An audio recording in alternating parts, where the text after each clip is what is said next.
Palavra de Deus em Efésios capítulo 2, vamos ler os versículos 4 e 5. Efésios capítulo 2,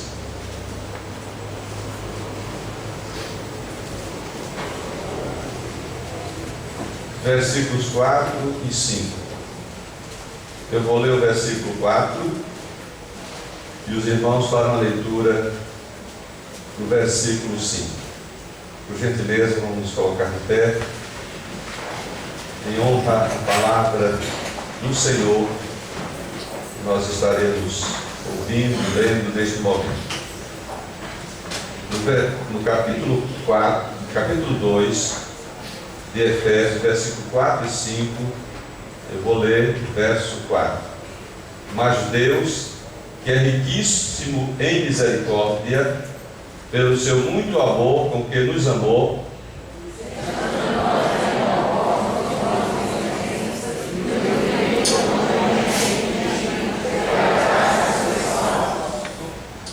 Pai, nós agradecemos pela palavra que acabamos de ler e pedimos que o Teu Espírito possa operar em cada coração aqui, Senhor, para que haja mudança e haja vida Tua, Senhor, em muitos que aqui estão, Pai. Rogamos que a Tua graça alcance cada vida aqui nesta noite. Oramos no nome de Jesus. Amém. Que não acertasse, por favor.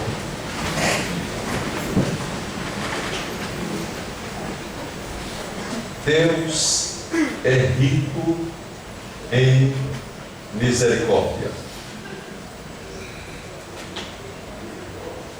Meus irmãos, Deus, em sua grande misericórdia, Ele nos concede vida com Cristo Jesus, ou melhor, juntamente com Cristo Jesus. Fato este que é um atestado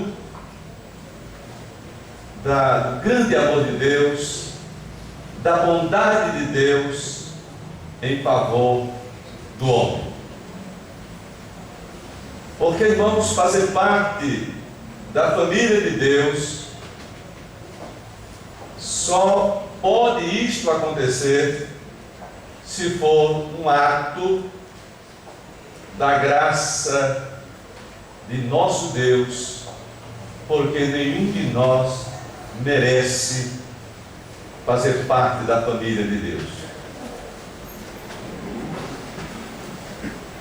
Nós não merecemos nada, mas Deus ainda assim teve misericórdia de nós.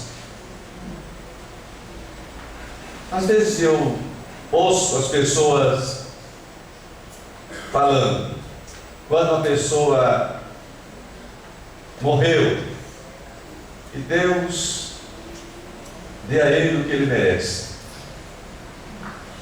Meus amigos, se Deus fosse dar a cada um de nós o que cada um merece, ninguém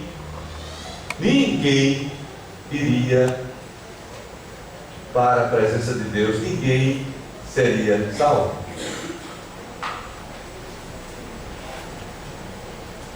A salvação é um ato da bondade de Deus,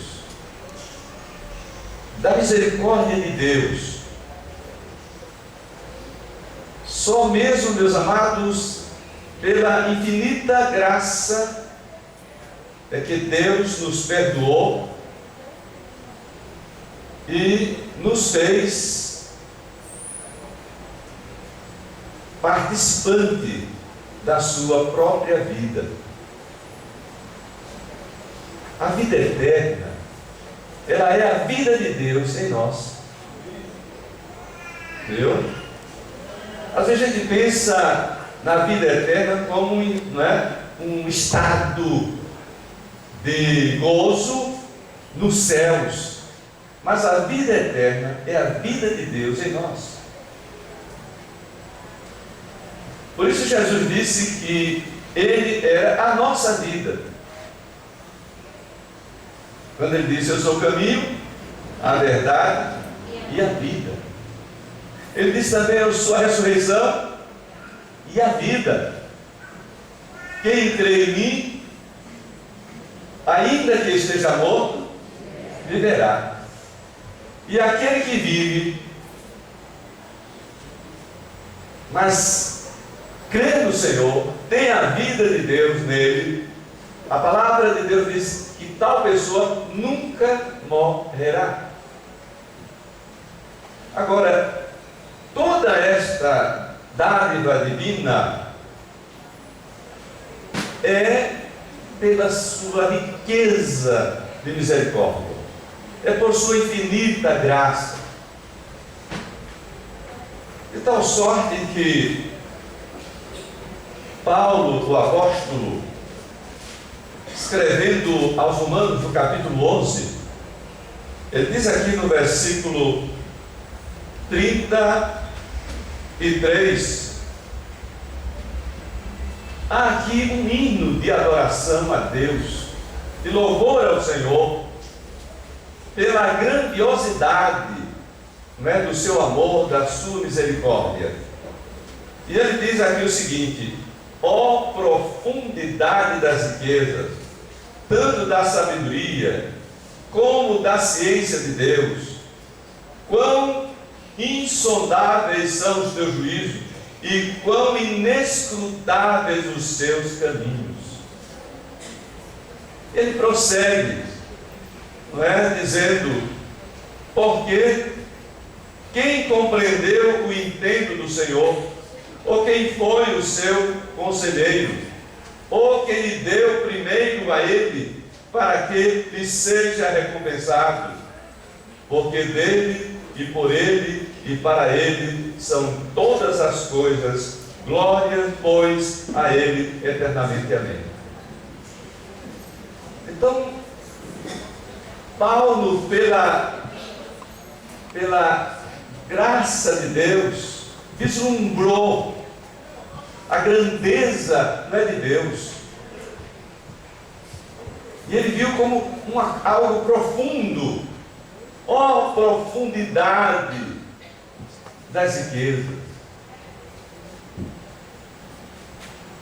É uma palavra que não expressa o que Paulo quer dizer, porque é tão infinitamente bom, e a língua portuguesa não tem adjetivos para qualificar. Qualificar é a misericórdia de Deus, qualificar o amor de Deus. E aí, neste cântico, ele diz apenas: ó profundidade. Quando fala de profundidade, a gente entende algo que se precisa mergulhar. E foi esta a palavra portuguesa que foi possível dar um jeitinho para traduzir aquela palavra grega. Porque Paulo estava mostrando que é algo que não pode ser definido plenamente. A misericórdia de Deus para com o homem é algo fantástico, é algo que ele não pode, irmãos, explicar. É realmente algo inexplicável. Inexplicável. E a experiência do novo nascimento, da vida de Deus vindo operar em nós, a vida da vida de Deus, meus irmãos, é somente uma demonstração do profundo amor de Deus pelos homens. A Bíblia diz que Ele é riquíssimo, né, em misericórdia, porque mesmo nós mortos em nossos delitos e pecados, ou seja, nós éramos pessoas imprestáveis, mortos.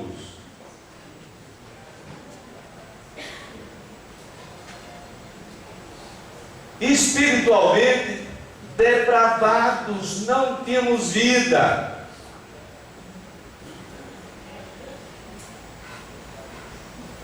Em Efésios mesmo, Paulo chega a dizer que nós éramos obscurecidos de entendimento,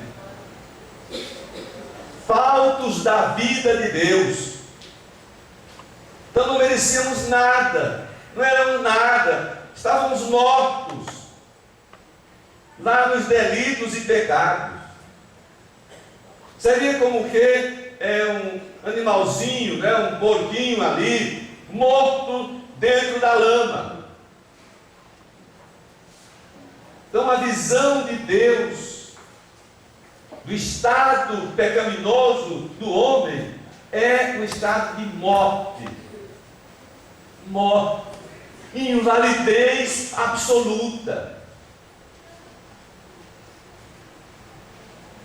Mas Deus foi movido de íntima compaixão. E a Bíblia diz que Deus amou o mundo de tal maneira que deu o seu Filho unigênito, para que todo aquele que nele crê não pereça, mas tenha a vida eterna. Meus amados, se cada um aqui soubesse de fato o que era no passado e o que a pessoa pode ser em Cristo, onde estava antes de ser salvo e para onde estava indo,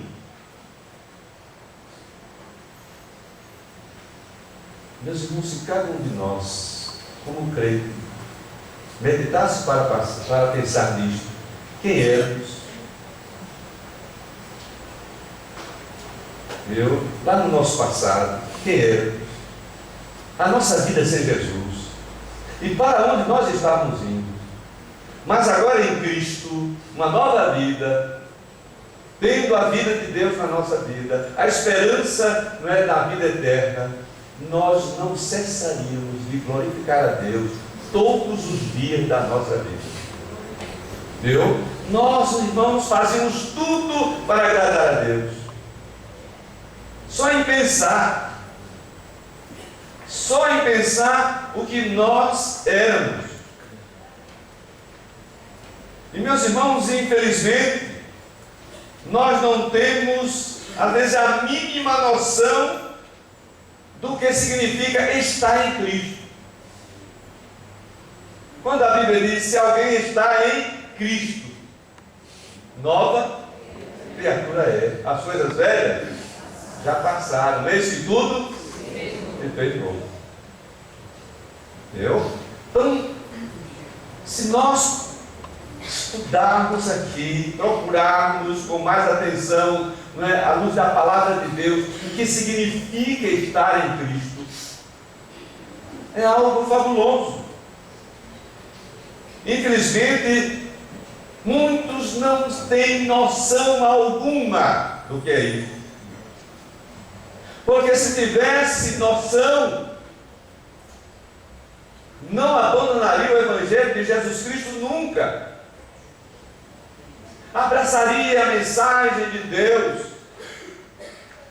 Vivia todo o tempo na dependência do Senhor.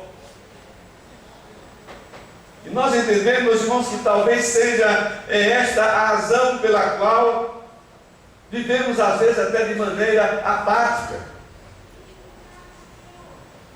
Não temos terror no Evangelho, alegria em servir a Deus.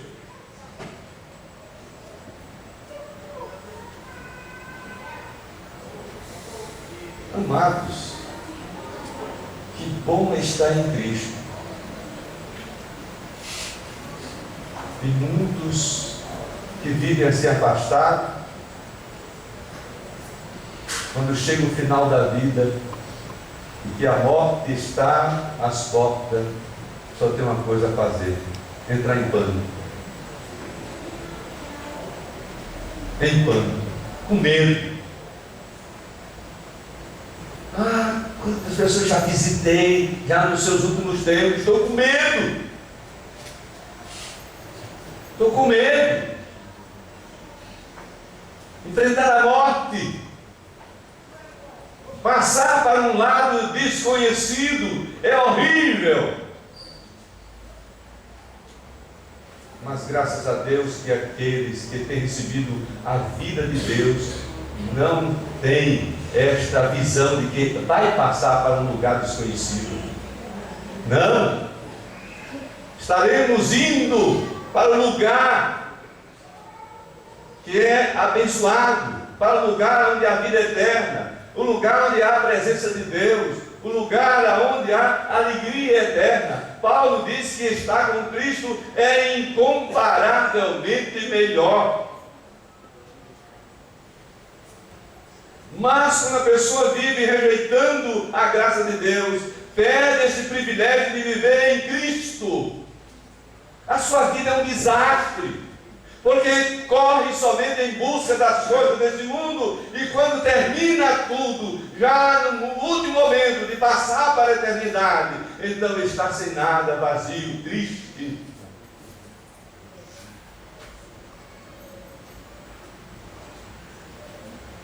Irmão, não vale a pena viver sem Jesus Cristo. Como podemos, portanto, ter uma concepção verdadeira da grandeza, do amor de Deus e da nossa salvação? Como? Primeiramente, meus amados, precisamos ter a revelação da gravidade do pecado. Quão terrível é o pecado se viver nele. Mas a graça de Deus veio para nos resgatar do pecado e da maldição do pecado, nos libertar. E às vezes nós não temos a noção também da gravidade do nosso pecado. Meus amigos, o nosso pecado é tão ofensivo a Deus que nós nem podemos imaginar.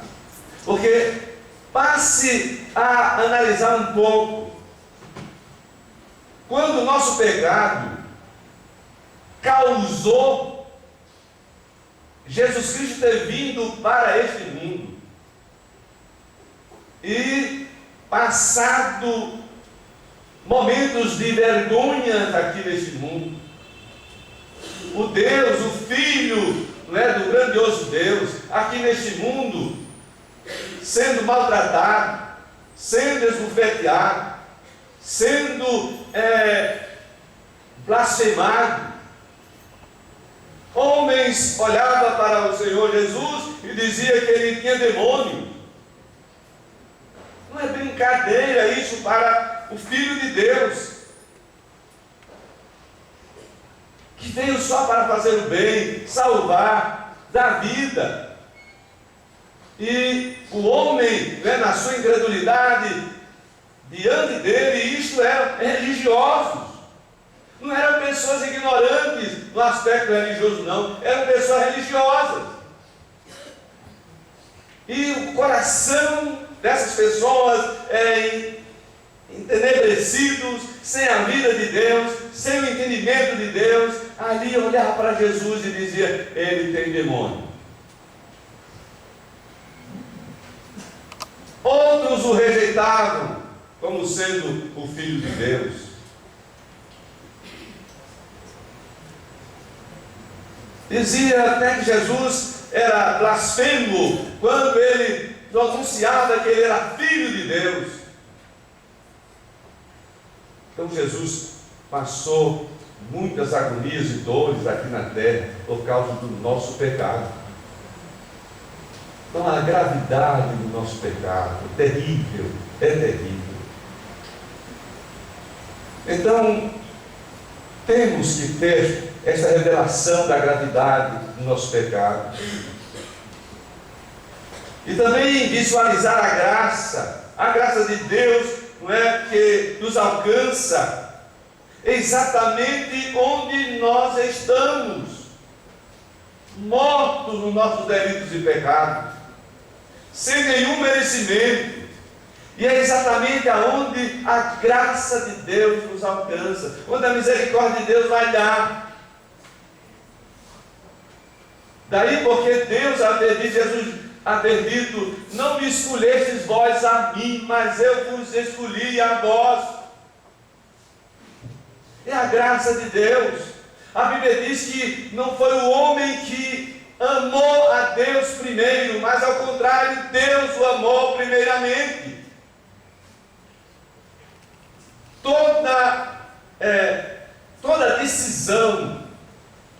Toda decisão para salvar o pecador, quem primeiro deu o passo foi o nosso Pai Celestial. Viu? Antes da fundação do mundo, Ele deu o passo, Ele se entregou para salvar o homem pecador. Então, a despeito de estarmos, no poço de corrupção, é ali onde Jesus veio. E é por isso que a Bíblia diz que aonde abundou o pecado, superabundou a graça de Deus. Tão grande é a graça de Deus. Por isso, está dizendo aqui o texto que Deus é riquíssimo em misericórdia. Deus, meus irmãos, em sua infinita bondade, é quem atrai para si cada um de nós. Então, não é nenhum pecador que se movimenta primeiro. Quem está morto? Como é que um morto reage? Morto não tem vida, morto não tem vontade. E foi vendo o estado do homem que Deus se dirigiu para o homem, para tirá-lo do poço de morte, do poço de pecado em que ele vivia, para lhe dar vida eterna. Então, é providência de Deus para o homem pecador. Como nós precisamos agradecer ao nosso Pai Celestial. Meus amigos, queremos dizer que a inabilidade do homem em reconhecer e agir em função dessa grande verdade revela, portanto, a extensão da sua depravação, seu estado. Aqui no livro de Efésios, capítulo 4, versículo 18, diz aqui o texto que o ser humano era entenebrecidos no entendimento. Quer dizer, totalmente depravado, sem chance, separados da vida de Deus pela ignorância que há neles, pela dureza do seu coração. Então este é o estado do homem. O profeta chegou a revelar, o profeta Isaías, dizendo que é chaga pura do ser humano, desde da cabeça até a planta do pé, é uma enfermidade só, para mostrar o estado do ser humano que vive separado da vida de Deus. Então esta é a situação. E meus irmãos, aí vem a graça de Deus, a misericórdia de Deus, o Evangelho do Senhor. Este Evangelho que em sua totalidade e em seu pleno significado está contido nesta realidade do que nós éramos outrora.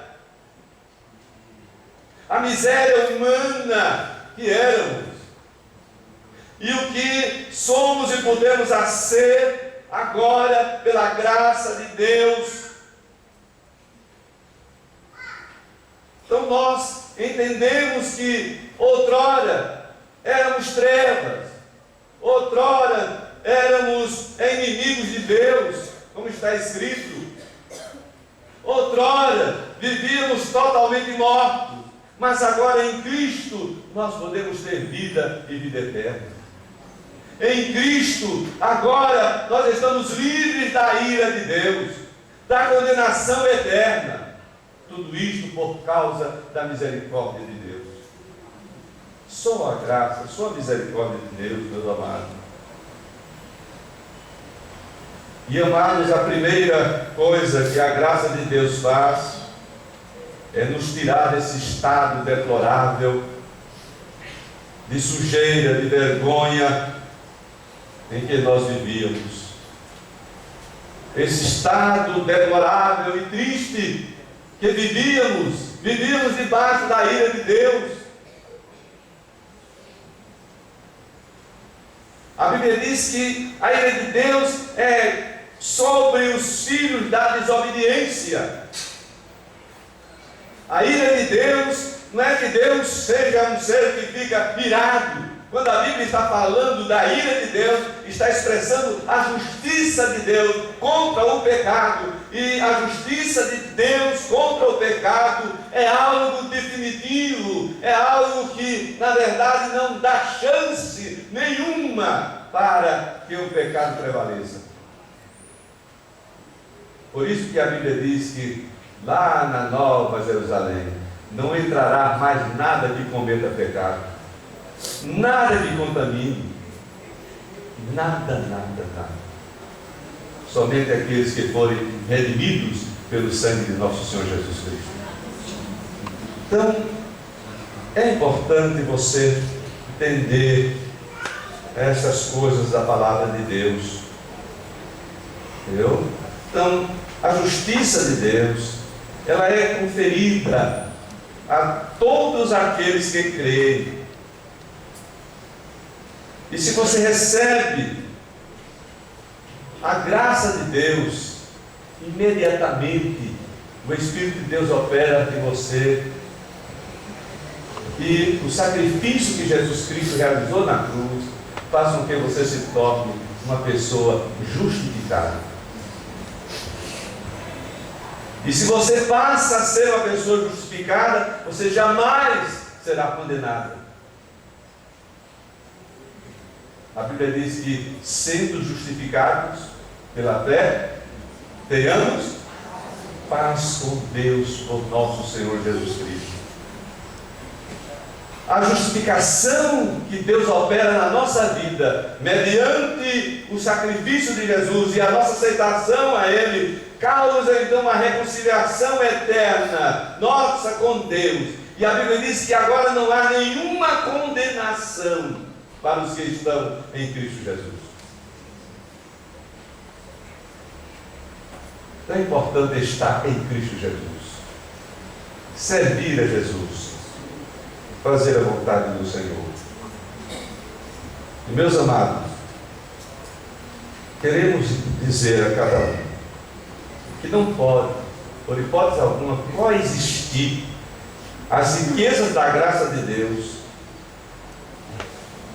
e os méritos que os homens acham que têm.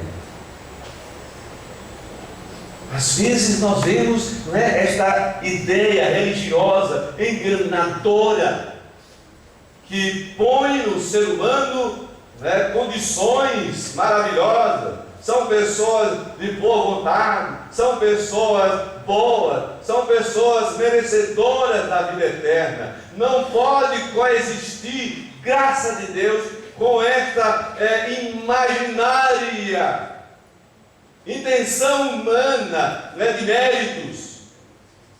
Isso é coisa da imaginação humana. Por isso que Deus vetou a salvação do ser humano a qualquer mérito, porque o ser humano não tem mérito nenhum para ser salvo. Daí a Bíblia diz: pela graça sois salvos. Mediante o quê? A fé. E esta fé ainda vem do homem? Não. Pela graça sois salvos mediante a fé, e isso não vem de vós, é dom de Deus, é graça de Deus. Não vem das obras para que ninguém se glorie. Tudo, meus irmãos, que Deus está fazendo por nós e para nós é simplesmente pela riqueza da sua misericórdia, da sua bondade, da sua graça, do seu amor que é infinito, insondável, inexplicável. E você precisa aceitar, receber o amor de Deus, para que você tenha vida eterna.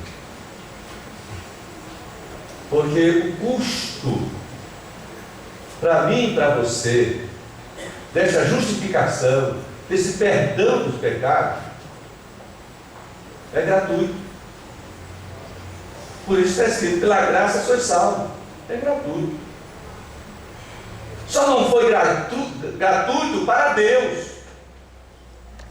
Não foi de graça para Jesus. Toda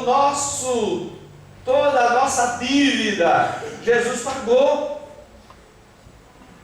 Tudo que nós merecíamos diante da justiça de Deus, diante da santidade de Deus, tudo que nós merecíamos, a condenação que nós merecíamos, Jesus veio a este mundo, pagou cada detalhe. Jesus não deixou faltar nada.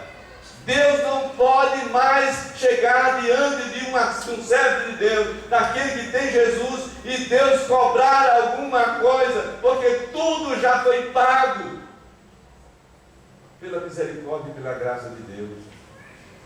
Agora, se você rejeita Jesus, a sua situação é deplorável, é triste, porque você está caminhando para a condenação eterna. E Jesus ainda foi muito mais severo quando ele disse, não é? Quem não crê já está condenado. Não é uma coisa que venha a ser condenado, não. Já está condenado. Quem abandona o Evangelho de Jesus Cristo, quem não quer andar em Jesus, essa pessoa já está andando condenada. Mas há ainda a possibilidade de Deus alcançar o seu coração, você ser abençoado com a fé e se converter, e então ter a vida de Deus na sua vida, a vida eterna. Deus quer fazer isso. Agora você precisa dizer: Senhor, eis-me aqui. Eu quero ser teu servo, Senhor. Quero fazer a tua vontade. Quero viver para a glória do teu precioso nome. Meus amados,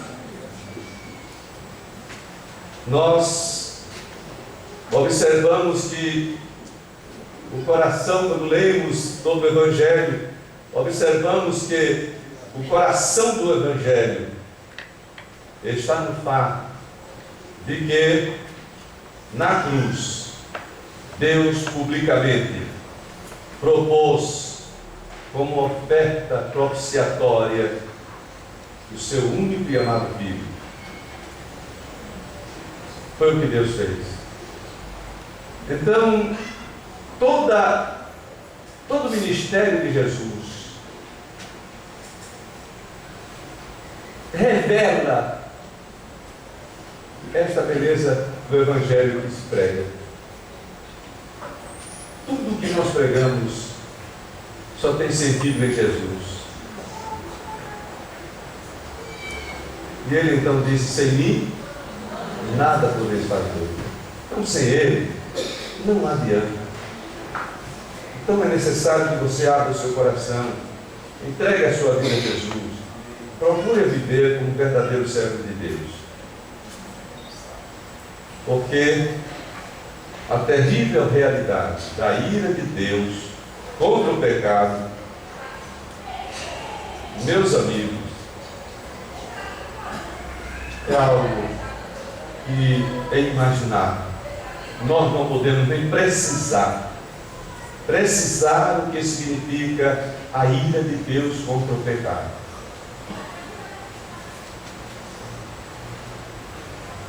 Quão bom, quão maravilhoso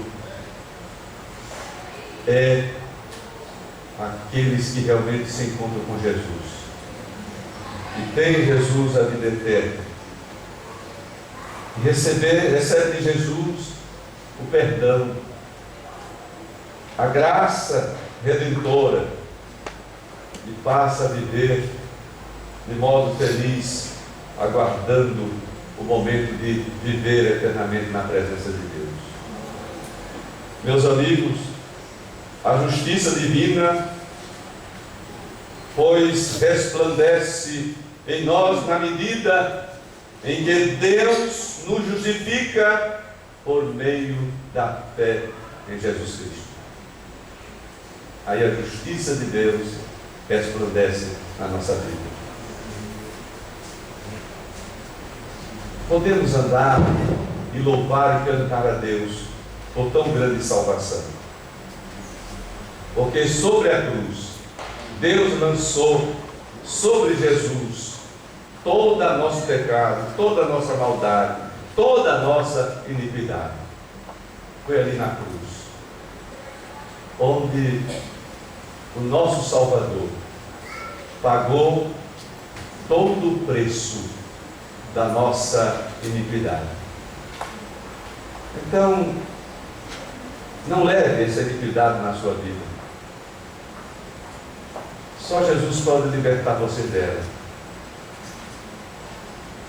Porque, meus amados, quando nós chegamos ali diante do Calvário e ouvimos Jesus dizendo: Deus meu, por que me desamparaste?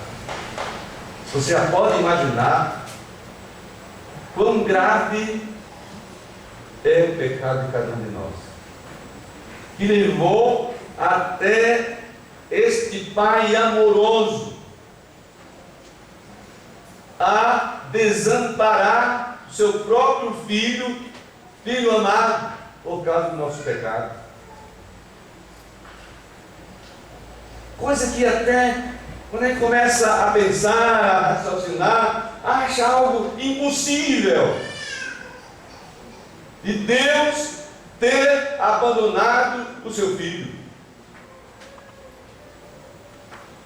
Mas, meus irmãos, aquilo aconteceu verdadeiramente. E eu quero dizer que um segundo, ou 1 milímetro de segundo, agora estou falando até errado, não é? Mas a coisa menor possível.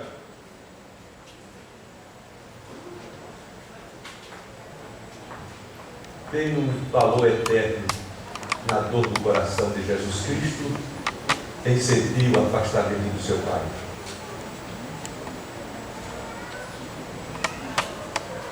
A gente às vezes se afasta de um amigo, a gente sente, dói. Mas, meus irmãos, o Pai e o Filho são inseparáveis. Pai, Filho e Espírito Santo. O próprio Jesus disse: eu e o Pai somos um. Então, Jesus, o Pai e o Filho e o Espírito Santo são inseparáveis. Mas a maldade nossa caiu sobre Jesus. E a Bíblia nos diz, lá no livro de Gálatas 3, que Jesus se fez maldição por nós. E sem Jesus estava a nossa maldição. Chegou a hora do juízo de Deus se fazer sobre a pessoa de Jesus. E foi exatamente Jesus sentir o desamparo. E ele não aguentou. Ele disse: Deus meu, por que me desamparaste? Irmãos, eu não posso calcular como horrível isso foi para Jesus. Como horrível. Ninguém pode imaginar. A gente só sente um pouquinho o que é a dor de uma separação, quando alguém nosso, não é? Uma pessoa nossa aí que não morre. A gente sabe que dor. E nós vemos assim o desespero das pessoas, não é? Quando morre um pai, morre uma mãe, morre um esposo, uma esposa querida. Ali a pessoa, não é? Tem agonia.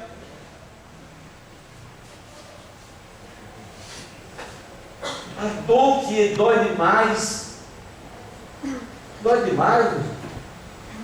Eu, garotinho, tinha 7 anos quando meu pai morreu. Quando eu cheguei lá na sepultura que enterraram meu pai, se meu tio não me segura, eu teria me jogado também. A dor da separação. E isso, meus irmãos, não pode explicar o mínimo possível da dor de Jesus Cristo em sentir a separação do Pai. E isso foi causado pelo meu pecado. Eu tenho consciência disso, meus irmãos. Foi o meu pecado, causou ele, causou aquilo. Bastava ser somente o meu pecado. Pior que foi o pecado do mundo todo, caindo sobre Jesus, a maldição do mundo todo. Agora o indivíduo acha que vai viver aqui e depois morrer e vai para o céu. Vai nada. Você vai para o inferno se você não se converter e entregar sua vida a Jesus. Pastor, o senhor é duro demais. Eu prefiro ser duro para poder tirar do inferno e lhe ajudar a se despertar do que estar aqui somente com discurso. Quero dizer a verdade, converta-se a Jesus, que Jesus lhe ama. Não rejeite esse amor que vai ser duro para você. No último instante da sua vida, vai ser duro para você. Isso que eu estou lhe dizendo não é nada. É um bálsamo até isso que eu estou lhe dizendo, em relação à agruras e à dor do inferno, para aqueles que são desobedientes à palavra de Deus. Ah, se eu pudesse ainda carregar mais, e dizer mais sobre o inferno, sobre a condenação. Ah, se eu pudesse ainda dizer muito mais. Para não deixar ninguém a quem nós temos pregado o Evangelho a sair e a viver fora de Jesus Cristo. Ah, se eu pudesse.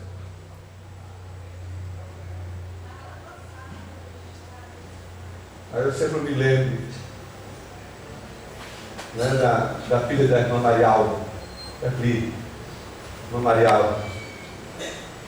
A filha dela se converteu e ela era desejosa de ver o pai, irmão Almiro, né? Meu irmão Almiro se converter. E ela, pastor, o que eu faço? Minha filha, tenha paciência. Pastor, me dá vontade de chegar lá mesmo, abrir a cabeça dele assim, meter a Bíblia. Por que você vai matar teu pai? Não é assim, meu filho. A Bíblia diz que não é por força, nem por violência, mas é pelo meu Espírito. Pregue a palavra, fale de Jesus ao seu Pai, deixe a salvação do seu Pai nas mãos de Deus. Agora você não seja negligente em pregar a palavra, em viver a palavra. Deixe o resto com Deus. Porque se Deus não levar uma pessoa à conversão, não tem papo bom que faça isso. Você pode até convencer a pessoa e botar aqui sentado, mas é um sentado que está aqui, mas condenado ao inferno, porque entrou aqui e até foi batizado, mas nunca se converteu. Agora, quando a pessoa abriu o coração, o Espírito Santo operou, dando-lhe fé, graça, e ele então se entregou a Jesus Cristo, ali ele foi verdadeiramente salvo. Mas se a graça de Deus não operar, não há salvação para ninguém. E nesta noite, cada pessoa que aqui está, sabe que eu falo isto com um desejo profundo de vê-lo ser um servo ou uma serva de Deus. O desejo profundo de que você siga Jesus Cristo. ame a Jesus Cristo, obedeça a Jesus Cristo, seja um discípulo verdadeiro de Jesus Cristo. É só o que há no meu coração quando Deus me dá este privilégio de eu pregar a sua palavra. E que nesta noite você se arrependa e entregue a sua vida a Jesus. Que Deus nos abençoe. Amém.